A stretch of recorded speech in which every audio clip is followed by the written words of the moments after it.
Welcome to Lost Without Japan, a travel podcast about the life-changing experiences of exploring Japan and those moments we would be lost without.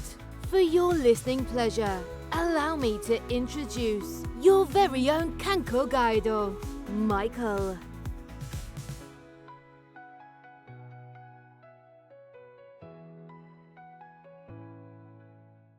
Welcome back, everyone. I'm going to try a little bit of a different opening with today's episode.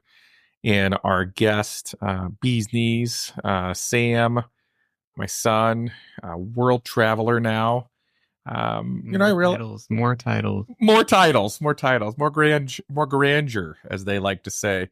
I realize, listening to some other podcasts recently that my opening, may be a little long. So I'm going to try to roll this one. And just if you have any feedback when it comes to this, let me know. But for this week's episode of Lost Without Japan, a podcast that is based on Japan and it's Lost Without Moments, I am your director of travel for TKIC Studio Production. And we are definitely, both of us, coming with positive thoughts and some post-trip excitement and blues, potentially, possibly. The depression is real too, yeah. So just thank you for giving us both a bit of your time today. And I hope that, listening to this podcast helps, you remain in a positive place or, get you there, and get you through part of your day. So just truly appreciate all of you coming in and listening, and Sam being a part of episode 102. Ooh, it's a flex, son. Flex, I can tell you right now. But truly, I did want to have Sam on again. He has been one of the most reoccurring guests on the show. as he should be. But I did want to have him on, and I'm just going to preface by saying if you hear stomps in the recording, it's the people that are above us. It is not us recreating stomp as we're recording. Yeah, so I just wanted to feel like I was back in Japan with my neighbors. So making this as real as possible. But the reason I wanted to bring Sam on today is he's accomplished quite the feat. And I can't speak as a 23-year-old that has traveled to Japan anymore, because I am far from that age. And I didn't travel to Japan when I was 23 years old. It took me to be, I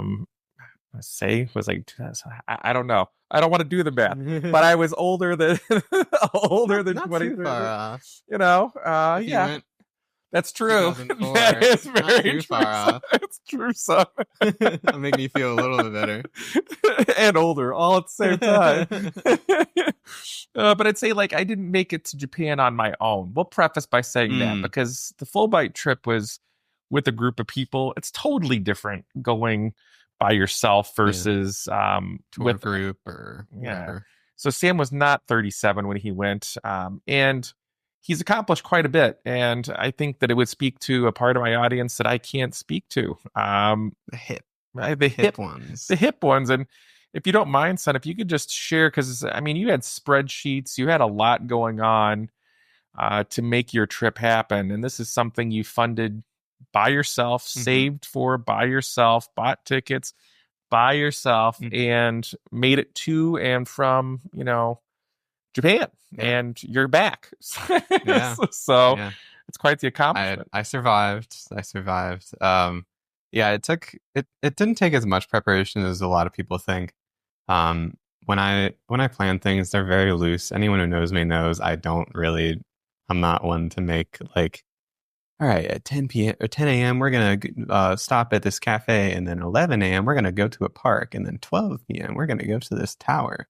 I'm very loose, and I feel like if a lot of people travel with me on this trip, they'd go insane, because I essentially just lived there. If you're there for I was there for over almost 40 days, and if I every day was a grand adventure, my bank account would be even in worse shape than it was when I got back, and B, I would be so tired every single day. And that's kind of why I'm glad I did the longer trip too, because I had rest days, and I never had one day where I just tried to do everything. So Only time I felt like that was in Kyoto. But yeah, with the sheets and the Google Sheets with how much I had to save each week and the cities that I was going to and the Airbnbs that I had to spend money for, I kind of did a rough idea at the beginning where I listed all the cities I wanted to go to and the dates. And then I would see how much an Airbnb was for those dates.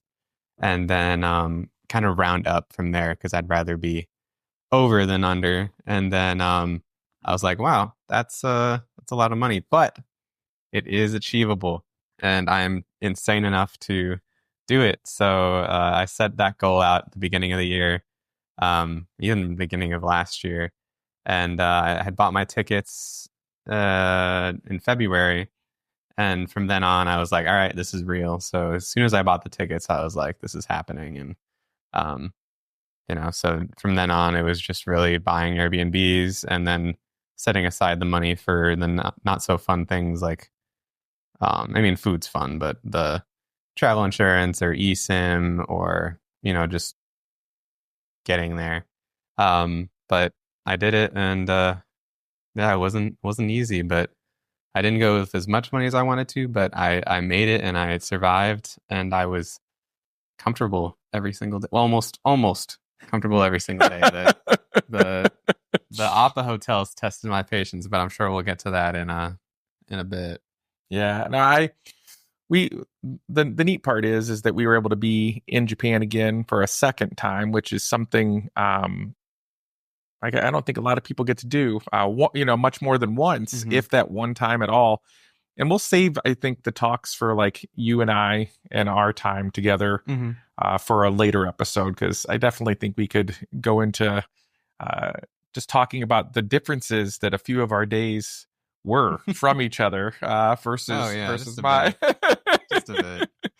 But I gotta say, son, I do appreciate kind of how you had the days laid out, because I was there for such a short period of time that if it was intense and I had been there for such a short period of time, that I don't know that I would have enjoyed myself as much as I ended up, enjoying myself on this trip. And we can go into that later, but just what for you, I guess, with the trip still being relatively fresh, what are some things that if you were, because I know you're going to go back again, like what would you do differently for another trip that was going to be, let's say, of the same length?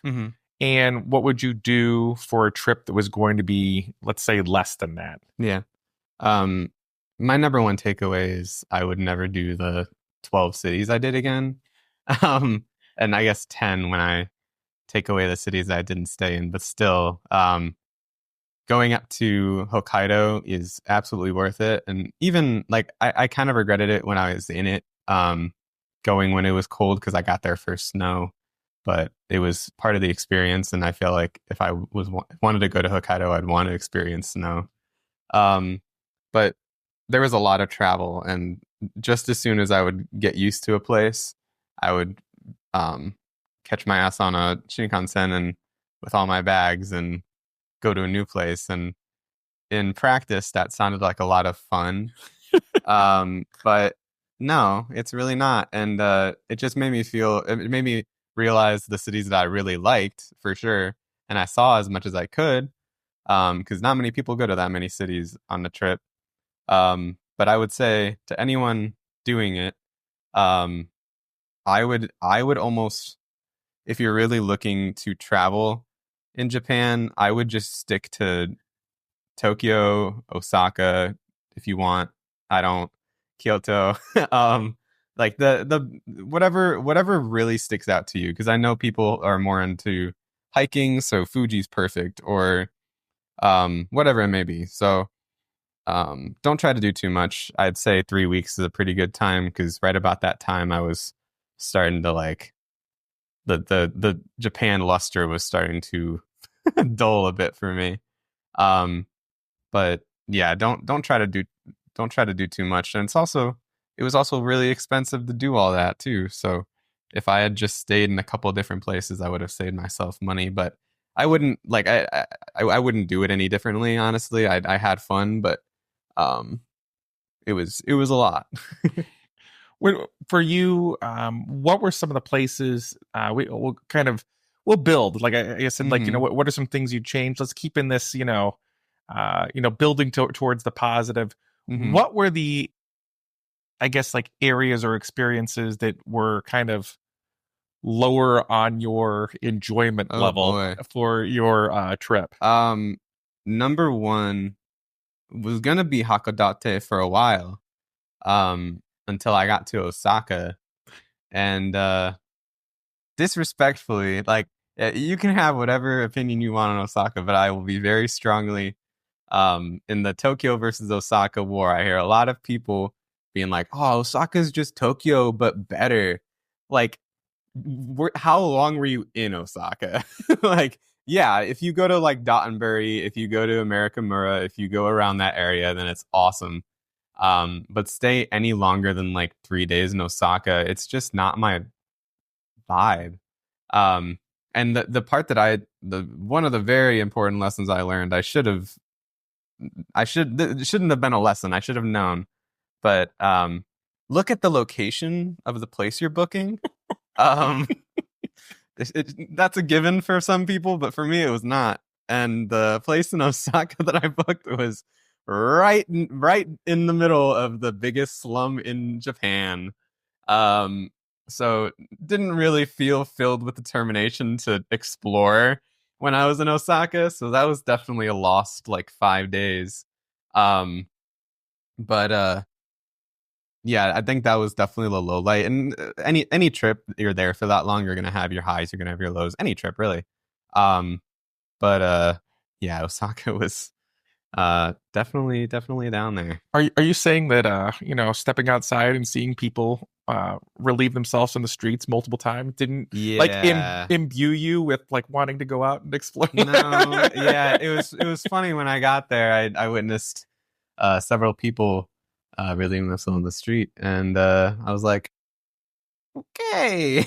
And I know I ended up in that area myself as well when I was just following Google. And they're like trying to get to a train station, and I started walking through, and I was like, and then I'm walking a bit further, and I was like, yeah, no, I would recommend definitely one of the things besides just planning where you're going to stay, but also kind of looking at the route that you're going to go, and not just assuming that, like, again, Sam, you were fine in the area that you were in Japan, let's,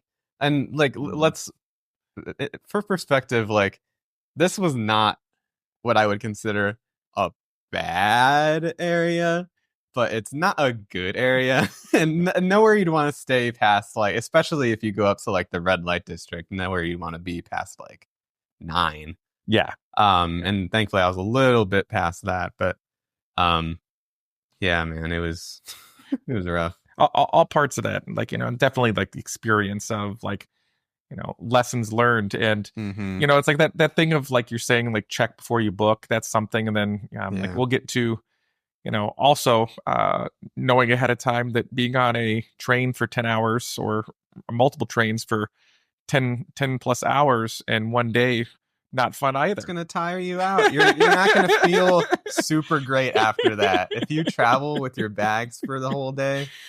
Yeah, just making sure that you have the luggage space for on the Shinkansen to put your bags does not make the experience better. And spacing stuff out enough where you could take advantage of those luggage services and send your stuff ahead to a hotel if you're staying at a hotel. So worth it. And then just doing a day bag instead is like, oh man, life changing. Makes the world of difference. So like, we kind of like worked our ways through. So like, some things you'd change, some places maybe that weren't, on your top 10, list, but what would you do the same that you did for this trip if you were to go, like, cause I say if, but I know you're going to go again, but like, what are some things you would do again? 100% I would go to Sapporo again. There are things I would change to get to Sapporo. I would probably take a flight instead of Shinkansen because the train to get there is a pain. But Sapporo is 100 million times over worth visiting. I would say 3 or 4 days is perfect if you want to see everything. I went up to Mount Moiwa with my friend, and that was really cool. I hit the clock tower, that famous street with the liquor mascot on it. I saw that. I saw everything you need to the first time, and I got some really good food, soup curry. So Sapporo, a million times worth visiting. Just maybe don't take the Shinkansen and then the Hokuto Express, because it's not an express. It's not an express, but it was a beautiful train ride. It's just being on that train for 4 hours, not the most enjoyable experience. Especially if you picked the aisle seat like me and had people getting off every other stop. But yeah, Sapporo was I would do a million times over it. I also do Kanazawa. I think Kanazawa should be way higher on people's lists of place to visit.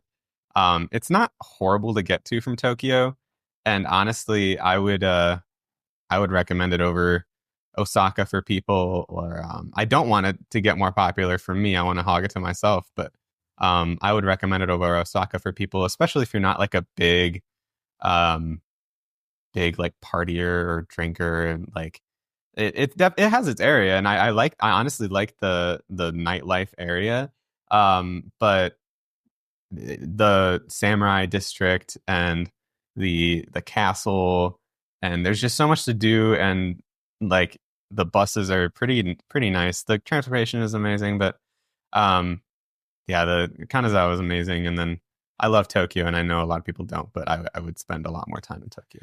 Well, like after, and again, we'll talk about our times together, but I can like piggyback back off the fact that like Osaka went lower in my places to go. Mm-hmm. And although Tokyo is not my cup of tea, Tokyo is definitely above Osaka for me. Yeah. And like I'd go back to Tokyo again because there's still things that I want to do there. So like when I go back with Addison, it's going to be like a perfect chance to do those things, like the ramen museum that I want to do, or to hit like different places in Tokyo with them. Mm-hmm. And like kind of do the things that I enjoy there. And I have to say, like getting in and out of Tokyo Station, if you're just looking to do the Shinkansen, way better than Shinjuku. Way better. And like Osaka just in general, like the airport and the train station and everything around that, I was like, I in the past I was like, nothing's gonna top my loathing for Tokyo Station. And then I realized, if you do, it's not that bad. And if you do Tokyo Station the correct way, which is a Go Taxi, come on, Go Taxi, sponsor our show, baby. It's about time. Sponsor it.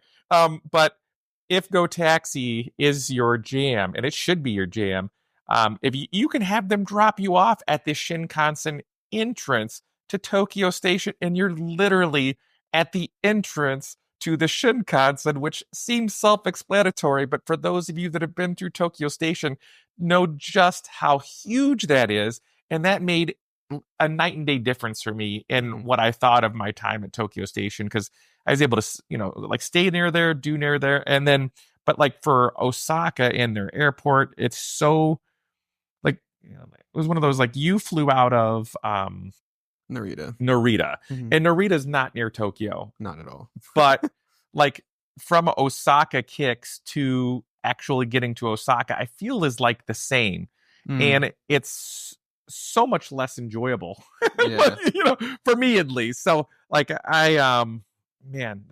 we'll move on the Osaka hate because I won't. Osaka sucks. We're getting t-shirts made. You can all join us. Alienating like Osaka half of our rocks. That's right. Like alienating half of our audience. Yeah, but food's great. The food's great. Oh, and it is Go like Tigers. Go Tigers. It is one of those places like you could go to, but man, like it's not going to be.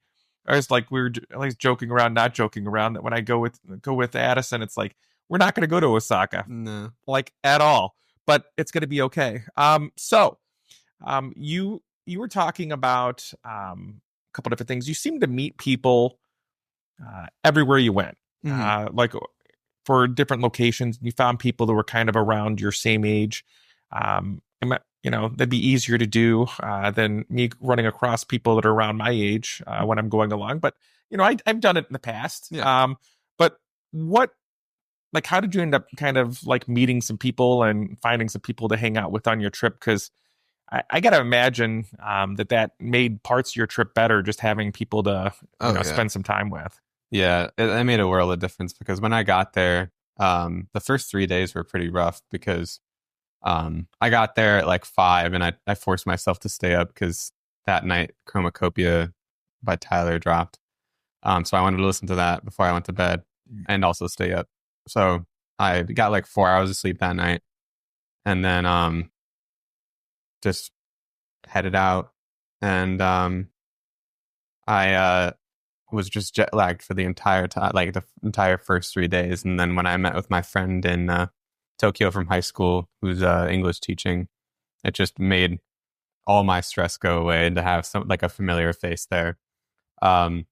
So we spent the whole weekend together, had a lot of fun, and then from there he'd tell me like, oh yeah, I've been like talking to these girls on Bumble, and I'm like, why didn't I think of Bumble? So I met a couple of friends through there, and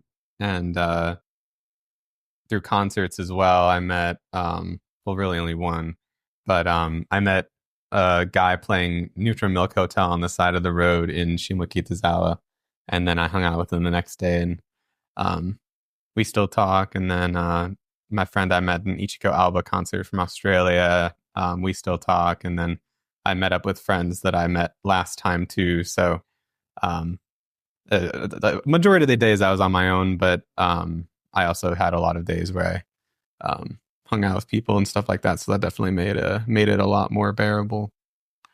And with your like with everything that you've kind of gone through and done, and kind of like adding on to revisiting people when you go back, what would be like your return trip?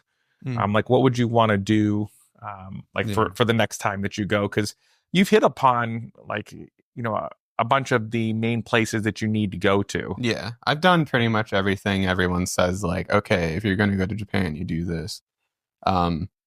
So I think next time, I've been planning, not like this isn't happening, but I've been like thinking like, okay, if I were to go again, I'd want to do like maybe 3 weeks and then spend a week or maybe a little bit more in Tokyo, maybe 2 weeks, honestly, combined, and then spend like a weekend with my friend in Miyakojima. And then the rest of the time, like I really fell in love with out of every area, I'd want to go to Kanazawa again, and then I'd want to go back to Shimokitazawa and just stay there if I can. So that's really what it's all about for me. Like, in my opinion, like, is finding the places that you really like. And now after seeing everything, I was like, okay, cool. Like, and there's still so much I need to see. Like Kyushu, I definitely might do again, or not again. I definitely want to do. So because I haven't been down there, and then there's Fuji. I saw technically, but I'd love to do that one day. But I feel pretty whelmed. I'm very whelmed with what I've done. So just going back to the places that I like. There's a lot of places that I'd go because like I'm on a vacation and I want to relax. But Osaka's not one of those places I want to go to relax. I'd go with my friends again because it's great for that. But as a solo traveler, and as someone like me who is not a big partier or drinker or anything like that, not really my vibe. And Tokyo has a lot more variety. I think it's a good point of like, one of the things you like repeatedly said is just like finding the trip that's for you. Mm-hmm. And like, you don't have to be somebody different just because you're on vacation. Like if you enjoy hiking, or you enjoy being outdoors, or you enjoy partying, or you enjoying like, whatever it is, like, shopping for clothes, like whatever it is that is you're going to enjoy doing that. Yeah. On the other side of the world in a completely different country. So like making sure that what you're doing is actually something that you want to do, as crazy as that sounds, that very easily you could just fall into that. Well, I'm here. Yeah. And when people are here, they do this. But if that's not and that could be fun. That could be a fun night. Yeah. It could be a fun day. Don't force yourself. But yeah, don't force it, and then find the things that are there as well that are going to be something that you enjoy doing. Because I feel like in Tokyo especially, but in Japan, there's a hub for literally everything. Like there's a city. If you like apples, there's a city that is obsessed with apples. Like there's literally a city for everything, and there's a hub for music. And I spent so much time there. Like out of the trip, I think I spent the most time there, in Tokyo, and that's me. So, I absolutely. What were some things that you wish you would have bought and brought back that you did not bring back? I wish I bought more clothes there, because all I have, I don't, because I brought so much with me. But I think if I were to do it again, I would bring less of my clothes. I'd bring maybe like 5 changes, maybe 4 instead of the 7 that I did. Because then I could have bought stuff over there and then bring it back home. And then this means something to me because I wore it throughout my trip. So I think that's the big one. I bought so many CDs, so no regrets there. But I honestly, I thought I was going to buy like games and stuff like that, but I didn't. Like, this trip wasn't really about buying things. It was just about seeing things and taking pictures and meeting people and eating food. And I definitely did all of that. And I went to 4 different concerts. So, that's what I kind of centered around. What were some of your favorite things that you did end up getting? I'm assuming that CDs will be a part of that. Yes. That was the majority of it. I think it was mainly CDs. I bought some stuff for my friends back home, but my favorite, I found a KK Slider, all the KK Slider songs from Animal Crossing on CD, so I knew I had to get that. And then I found a ton of rap CDs in Shimokitazawa, which surprised me. Found some good, I found Aphex Twin, found, so much cool stuff that I never thought I'd see over here. One thing that surprised me was some of the prices that you bought your CDs at. Could you talk a little bit about how much things cost? Because that was really kind of shocking to me. Yeah, I didn't plan on spending a lot of money, but when I saw and I didn't, I came home with probably, anyone who saw my CD haul video knows how much, but I think it was around like 30 or 40. And I think I bought around the same amount as last time, but I spent significantly less money because the majority of the CDs I bought last time were on Tower Records. And Tower Records is not cheap. Tower Records, you buy CDs for about how much you buy records for. Maybe not now, but it was really reasonable because most of the CDs I bought were from Disc Union or Book Off or the secondhand stores like that. So I found most of my CDs for under $10, usually around 3 or 4. So then I started to be like, snag. I'll just sit there taking advantage of those used as opposed to new. That's huge. Yeah. What were your favorite? I know you went with a list of things to get, there were a list of CDs you're kind of searching for. Yeah. Did you find everything that you were looking for? And what were your your favorite finds? Yeah, I almost found everything I was looking for because the CDs that I wanted to get the most were the 3 newest Fett cover CDs, and I got those when I saw them in concert. I wanted to get the Ridge Racer Type 4 soundtrack, and I found that they'd just released a anniversary edition. So I got that, and then I wanted Fishman's, I wanted Orange, and I wanted 981228, their one of their last live performances. And I did not find that one, unfortunately, but I found everything else, so I'm very happy with that, and I will still be on the lookout for 981228. But if anyone has a copy out there, throwing it out, I'm willing to pay market price, not that crazy, but that and I can throw in some stickers from the Lost in Translation podcast. That's got to be worth something. Yeah. That's gonna tilt somebody over if they were. I'll shout you out at the end of all the Bee Sneeze videos for the rest of my life. Yeah, Lost Without Japan, Lost in Translation, all of it, baby. You get them all. Yes.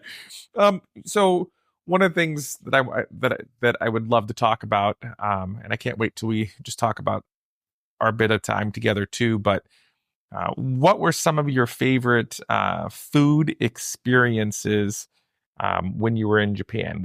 Yeah, the one that stands out to me the most was my soup curry the first time in Sapporo, because at that point it had been a rough couple days, because to get there is a trip from Tokyo, and it was an adjustment from Tokyo, because Tokyo I'd gotten used to there being so many people around, the bustling city. I'd been over there for over a week. And then to go from that to Hakodate, where there's 200,000 people, I think less, to seeing how many people I saw, and it just being like a dead city, I was pretty thrown off. And then it being a lot colder too, I was like, man, I went on vacation. I don't want it to be colder than it was back home. What the heck is this? It's snowing. So, and then like the whole day, the first day I was in Sapporo, I was like just sitting at a McDonald's for 5 hours before I could check into my place. And so it was just like a rough couple days, and to find that soup curry by my Airbnb, and sit down, and it just hit so different. And so that was probably my favorite. But Torikizoku, my dad can attest, was probably my favorite chain. I guess the Hiri is a chain as well, but Torikizoku is literally everywhere, and anyone over there doesn't think it's that remarkable, but it's really good. It's I went there at least 5 times, maybe 6. I think I went to one in every city I was at, and it's just meat sticks, and you know, I got fries, I got my chicken, my yakitori, you know. So I think those are definitely my 2 favorites. And the one of the first meals I had with my friend was Torikizoku, so I'll look back on that fondly. Yeah, I like the Toriki. I was talking with Maurice and David about it. Maurice was saying like he loves it too, just as much as you and I do. But he's like, yeah, like anybody I talk to in Japan says it's like the McDonald's of yakitori, and I'm like, that's okay, because even like everyone that listens or has listened to me before knows I already enjoyed McDonald's there, more than I do here. And that experience, like if you say it's the McDonald's of it, I think you're selling it short. Like I get what people are saying, but at the same time, we had a ton of food that was of like pretty good quality. Yeah. And we looked at our bill at the end, and it was like $40. Like 42,000, like or whatever, like $42, like 42, like equivalent of 42, but it would be like less. It'd be like $30 that we spent US, and it was just like, I'm like, we had so much food. We were full, like we couldn't eat anymore, and we were like shocked that was it. Like that was it. So I'd say that's definitely there. So were there any one of the things that you talked about liking was bakeries. Were there any places that the bakeries kind of like stood out to you? Kanazawa was the big one for me. I didn't go to many other bakeries, and I went to one in Aomori that because I wanted apple pie, but Kanazawa was the big one. I found a place called Pan Brothers, and that was my favorite. I got like an apple pie thing, and then I got choco melon pan every day. So not the healthiest for you, but it was definitely. Now I look at melon pan even more fondly than I did. So yeah, bakeries are awesome, but otherwise I just unfortunately was boring a lot of times and just went to Starbucks. But Starbucks is good. Starbucks is great. So good. It's one thing that we'll talk about that more, but it's one thing that I wish I would have been able, like, it's when you're there for such a short time, like I was like, I wanted to hit some coffee places that were just like a little mom and pop shop, but that'll be when Addison and I go went to a couple at least. Yeah. But Starbucks it's just, we did, we'll talk about that more, but it's like, yeah. Oh, it's hard not to. For like everything, I guess, like the experiences and things that you had um, with it, like with like your, I guess like your time just being there. What is like if you were going to give like a title to your time that was there? Do you have like a book title, movie title, something that you'd say like a sentence or so that describes that time to you? Oh man, I'm so bad at coming up with titles. I want to say something funny like abroad in Japan. I don't know where I came up with that idea. Yeah, it's new, it's fresh. Yeah, no one's ever. I don't know. Like the whole trip was it just was chaotic and but also just it was just kind of me doing interviews of each city and being like, all right, what have you got to offer and would I want to live here? So something along those lines, just like I like that. Like just like like kind of doing the interview for each place you're at.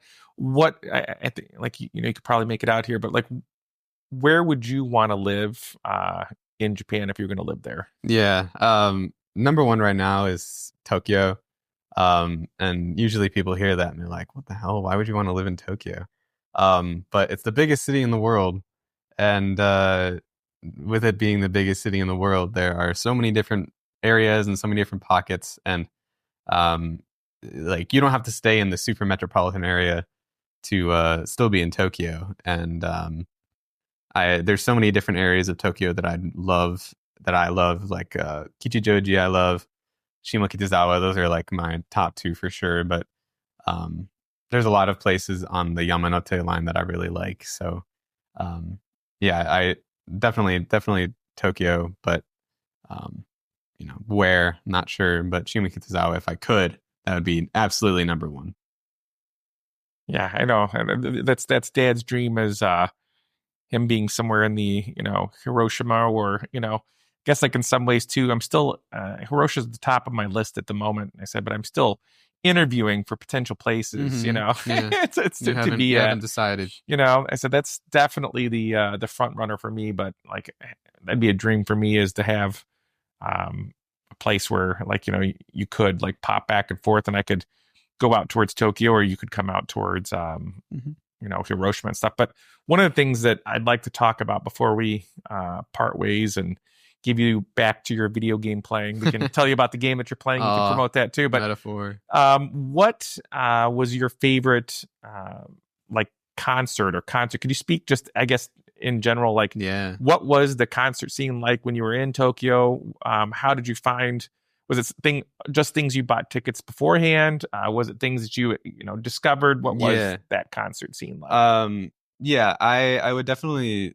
I've went to 4 different concerts when I was in Tokyo, and number one I just happened upon with my friends. We went into a live house and saw this really kick-ass punk band called Superback, and they were really, really sick.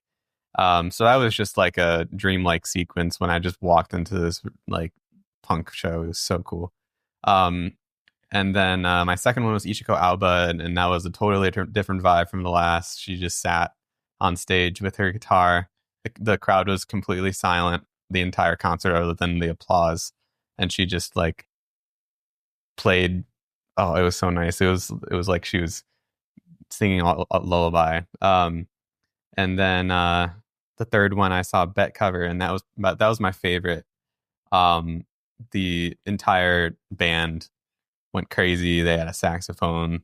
The dude on saxophone, my God, he went crazy. The dude on bass, are you serious? I forget his name, but the lead singer like mentioned him various times. Jiro mentioned him various times, and it was just like the lights, the entire show. They played a lot of music.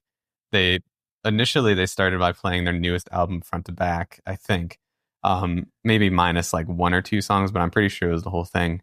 And then they started to play from their older albums, and everything was just so fantastic. They played almost everything I wanted, so that was great. And then the very last one I saw in Shimokitazawa, So I saw 2 shows in Shimokitazawa, and that's like, if you want to go to concerts, you go to Shimokitazawa, because there's so many live houses. The Bocchi the Rock shelter is there. I missed it, but Jeff Rosenstock played like the night, one of the first nights I was there on Halloween. And the very last show I found through the Gigs in Tokyo, I think it's called, on Instagram, where they just post, it's an English dude, and he posts gigs that are going on in the Shimokitazawa mainly. So there's definitely stuff out there if you want to go to a few shows in the area. Yeah, if we can, like, we'll try to include some links for stuff, and then maybe for the gigs, that's somebody worth reaching out to. I'm like, that'd be cool. Just a cool person to like how he gets everything, and just another thing. So I definitely appreciate it. What are we at, son? What are we at? We're at 40 minutes. That's perfect. Yeah. So I'll get you back to your video gaming, and I'm about to hop on and play Call of Duty with your aunt, my sister, and enjoy a bit more of this break.